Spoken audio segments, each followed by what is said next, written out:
एक बार की बात है, जब गौतम बुद्ध जी मगध राज्य के एक गांव में ठहरे हुए थे। गांव से थोड़ा बाहर एक मोची अपने परिवार के साथ रहता था। उस मोची के घर के पास एक तालाब था। एक दिन रोज की तरह सुबह मोची तालाब किनारे पानी लेने गया।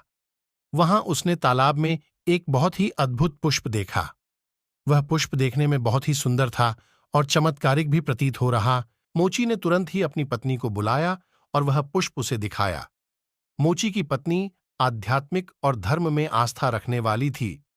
वह पुष्प को देखते ही समझ गई कि जरूर कल यहां से गौतम बुद्ध जी गुजरे होंगे। उन्हीं के प्रताप से यह पुष्प खिला है। पुष्प को चमत्कारिक मानकर मोची ने एक योजना बनाई।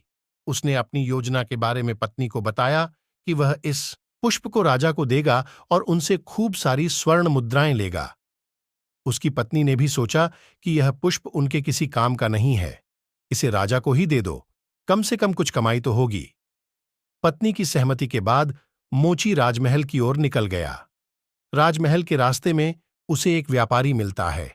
मोची के हाथ में पुष्प देखकर वह रुक जाता है। वह मोची से पूछता है कि भाई, ये पुष्प लेकर कहां जा रहे हो? मोची कहता है कि मैं यह पुष्प लेकर राजा के पास जा रहा हूं। इसे राजा को भेंट करके मैं राजा से मुंह मांगा इनाम लूंगा।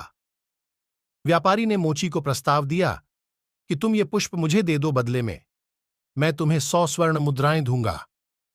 मोची सोच में पड़ीडीएच गया। उसने सोचा कि जब व्यापारी इस पुष्प के लिए 100 स्वर्ण मुद्राएं दे रहा है तो राजा तो और ज्यादा देगा। यही सोचते हुए उसने व्यापारी को पुष्प देने से मना कर दिया।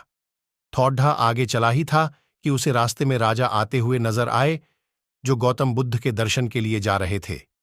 राजा भी मोची के हाथ में वो दिव्य पुष्प देखकर अचंभित हो गए।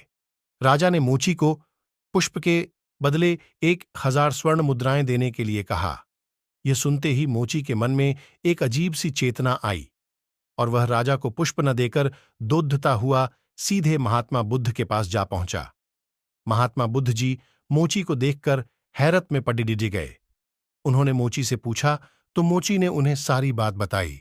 इसके बाद मोची ने वह पुष्प महात्मा गौतम बुद्ध के चरणों में अर्पित किया और उनसे कहा कि पहले तो मेरे मन में पुष्प को देखकर लालच आ गया था, लेकिन अब मैं समझ गया हूं कि जिसकी छाया पड़ीडीडीएचने से ही एक पुष्प इतना दिव्य हो गया हो, अगर उसकी शरण में मैं चला जाऊं तो मेरा जीवन भी धन्य हो जाएगा।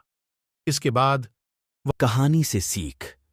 इस कहानी ने हमें सिखाया कि हमारी जिंदगी में हमें बहुत से चीजें अपनी तरफ आकर्षित करती हैं, लेकिन हमें उनके लालच में न फंसकर अपने ज्ञान का प्रयोग करके जीवन में सही राह को चुनना चाहिए।